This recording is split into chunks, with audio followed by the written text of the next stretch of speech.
How to win a debate. 10 things you should do and leave behind. Good material alone is not enough to win a debate with someone. You should also be able to persuade him with your invitation, but you also need some skills around communication, such as body language, intonation of delivery methods, language selection, thinking, installation, and others. Well, here are 10 tactics you should do, and don't do, that can make your debate opponents no longer have the power to fight you. Number 1. Say with the fact and the data.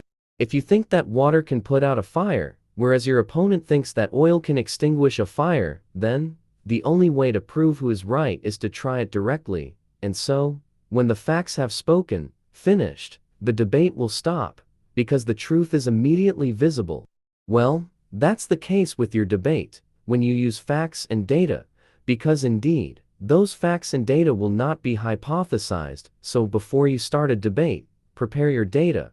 It is in the form of recapture statistics, survey results, case studies, and others. Therefore, you should never say, "It's like," "maybe," "it seems," when wanting to raise something, to drop the opponent's argument. Number 2. Stay calm, don't panic. If your composure starts to go away, a little panic, then your emotions start to rise somewhat. That's the same as increasing the chances that you'll be adding something or subtracting something.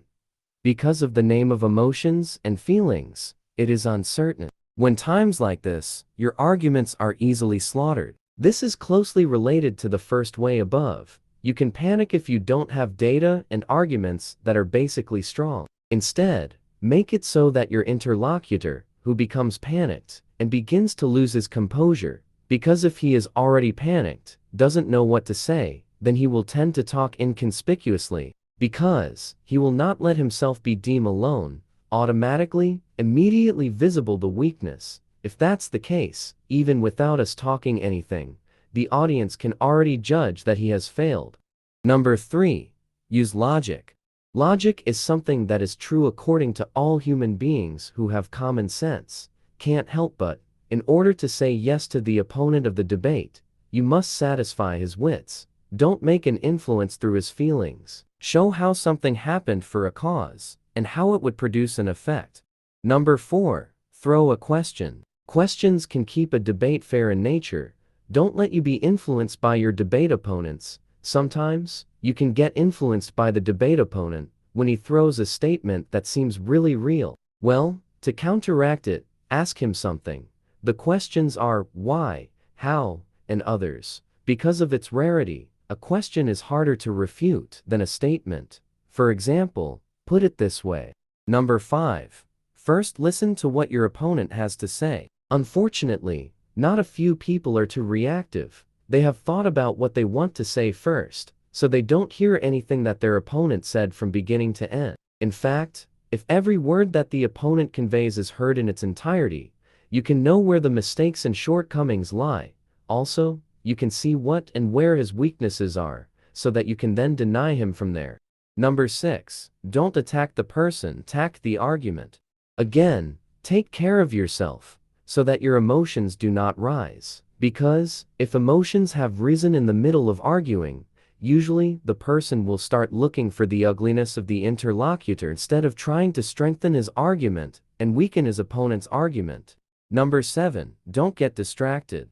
Stay focused on what arguments you want to raise, and focus on showing anything that doesn't deserve to go up.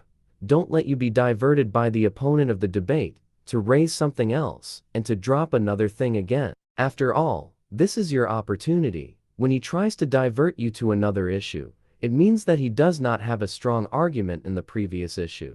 Number 8. Prepare technical things carefully. Usually someone likes to ask technical things to the opponent, to prove whether the argument presented by the opponent is really worked, so that it can be adopted. So you prepare yourself if you are asked about technical matters. Although it is impossible for you to explain everything, at least, you already have the concept first. Conversely, you can also take down the opponent by asking that the opponent tell the details of the argument, as with asking, "What do you think? What's the indication? What is the definition of What's the process? It's been there yet to fact." and so on. Number 9. Categorize the strength of strong and low arguments. Surely you have prepared some arguments before the discussion begins, right? Well, try to categorize which are strong arguments and which are not so strong. Which data is more trusted? Which data is still being questioned? Then, so that later, when you start discussing, you can choose to use strong arguments first.